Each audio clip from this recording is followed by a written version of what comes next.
NBA 2K rating recap for November 8th, 2025. We got some good news as Franz Wagner, high ankle sprain, only going to be out 2 to 4 weeks. He could come back and still make the All-Star team. Obviously, the Magic want to be contending this season, and they're going to need Franz to do that. So, really awesome news. Magic dodge a bullet. We're going to start off also with the Players of the Week. Going to the Western Conference, Jamal Murray gets his first Player of the Week award this year. 4 games, 30 points per game, 7.5 assists, 4.5 rebounds, shot 60% from the field, 62 from three, and then 93% from the free throw line. Led the Nuggets to a 3-1 record. Also included a 52-point game. Awesome stuff to see. I did tweak his ratings just a little bit, but no overall change for him. In the Eastern Conference, Jaylen Brown was the Player of the Week. First of the year for him as well. 34 points, 6.7 rebounds, 5.7 assists, 54% from the field, 47 from three, 89% from the free throw line.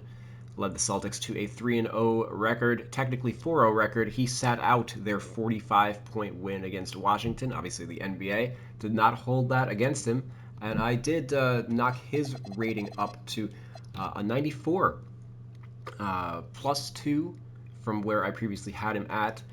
I gave him Deadeye Hall of Fame and Shifty Shooter Hall of Fame. Both of those are +2 compared to where I had him at last year. Only silvers. So he's taken on a big load from the mid-range, operating Jason Tatum's out for the year. So he's really leading the league in mid-range shooting, like something like 4.5 mid-range shots per game. That's a lot for today's NBA. It's basically DeMar DeRozan level. So huge upgrade to his badges, and that basically almost by itself gave him the +2 overall. Badges factor in quite a bit to overall, and that's why I edit the badges for every single player in the NBA in a given year.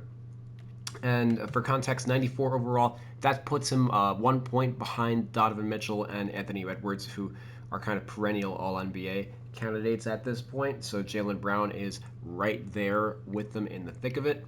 I don't think he's missed many games this year at all, maybe 2 or 3.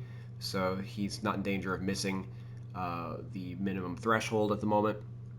Let's go on over to the Pacers. They got their 6th win of the year, moving to 6-18 on the season with a 116-105 win over the Kings. Andrew Nembhard, 28 points and 12 assists. Benedict Mathurin, 25 points. Siakam added 23, and then Ethan Thompson got the start with 6 points, 28 minutes.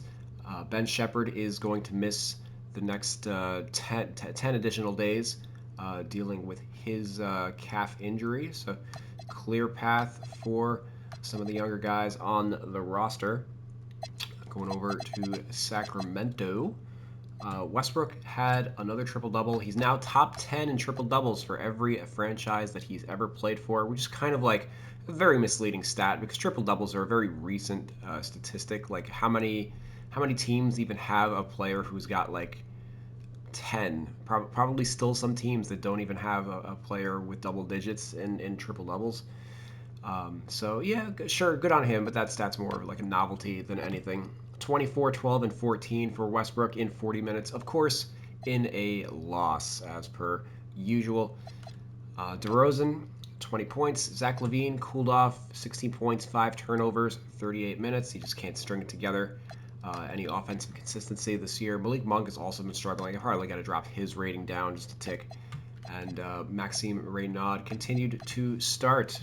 He had 13 points, 8 rebounds. 76 overall is +2 from where 2K's got him at. The only badge they saw fit to give him was set shot specialist. I did go through and tweak the rest. Let's go over to the Suns. They moved to 14-10, ending the Wolves' 5-game winning streak with a 108-105 victory over them. Six Suns in double figures, despite the absence of Devin Booker, led by Mark Williams, 22, Colin Gillespie with 19, Dylan Brooks adding 18 as well. There's still a few Suns that I got to tweak. I think Mark Williams is one of them. Probably got to get him up to around, let's say, an 82. off the top of my head, but plenty of other guys like Royce O'Neal I haven't touched yet, Iguodaro, Ryan Dunn, really the lower end guys in their rotation. And then Minnesota, they dropped to 15-9 on the year, despite the efforts of Anthony Edwards. He was cold the last couple games, but he exploded for 40 points on 15 of 21 shooting in this one, but not enough to get the win. Randall had 21, Gobert 15.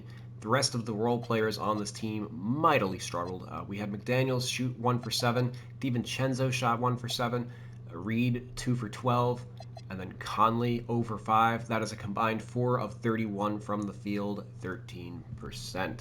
Woof. Heading over to the Spurs, they got some good news with the return of Stephon Castle. 18 points, 5 rebounds, 5 assists. Julian Champagny moved back to the bench.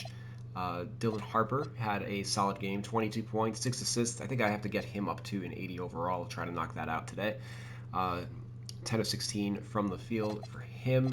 Harrison Barnes added 24 as well. I did tweak the positions for Vassell and Castle. Steph is basically a small forward slash point guard. I didn't feel it was effective to have him at the 2 and Vassell at the 2 because it was basically Champagny coming in to relieve Castle, whereas for Vassell it's been Keldon Johnson the entire year. So I did play around with the positions a little bit. Obviously, having a lot of guard depth and Castle starting at the 1 while Fox was out.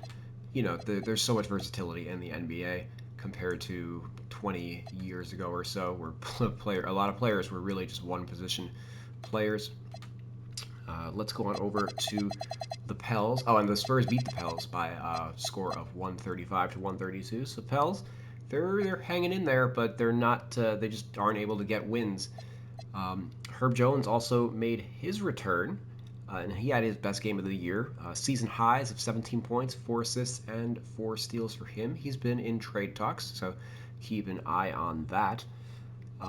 But Derek Queen, he had the best game of his career by far. First triple-double also. 33 points, 10 rebounds, 10 assists.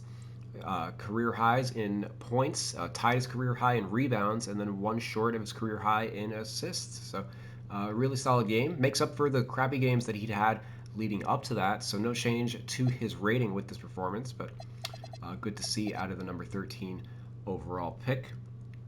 Trey Murphy also added 32, and the return of Herb Jones meant that Bryce McGowens went back to the bench. I did change the positions I swapped Herb and Murphy just to better reflect what their rotation roles are going to be.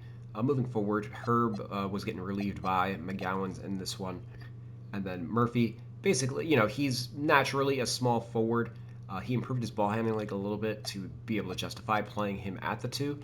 But I think they would prefer to certainly play him at the 3 and kind of fill Brandon Ingram's old role with the team. And yeah, that is our NBA 2K recap. Only 3 teams, or only 3 games that were played yesterday. We got the Player of the Week stuff to kind of pad out things a little bit.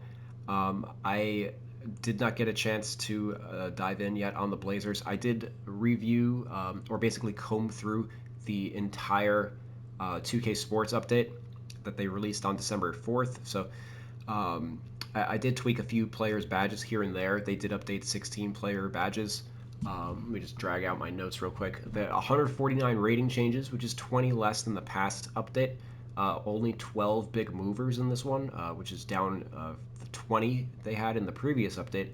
And then 16 badge updates. That is the same amount that there was in the previous update. So I did comb through the badge updates. There's like 5 players that I still need to update the badges for, that 2K's updated the badges for. Of course, I update every player in the league with their badges, not just like 100 or so that they're probably going to do this year. And then Ryan Nemhard, he was the big mover in their update. They knocked him up to a 76. I've got him at a 78. But he was a +8 for them. There were no negative big movers. The most a player dropped in their update was a -2, if I recall. A -2 is kind of like is probably the most that a player will drop in any, you know, in like a 2-week period. That's you know, just kind of how they do things. Generally, players when they get worse, it's kind of like a gradual thing. Like they'll get hurt also. Like they'll end up out of the rotation. So like their player production doesn't really get impacted right away. It's very rare for a player to completely fall off, like a Klay Thompson or a Chris Paul or a Brook Lopez. Um, so yeah, it's usually players that they'll end up being Ryan Nembhard. They'll have this huge improvement to their overall rating because they go from not playing at all to all of a sudden playing a major role. It usually doesn't work in the opposite way. And usually when players aren't playing, like for example, Jonathan Kuminga is not playing. That's kind of more on like the team rather than necessarily the player itself. Like they're just being held out because they're not a great fit, but they'd be a good fit for somebody else in theory. Anyway, I just wanted to add 2 more minutes to the video. I'm going to knock out a bunch of ratings today now that I'm finally caught up on all of my busy work with the rest of the roster. I'll see you guys later tonight. Peace.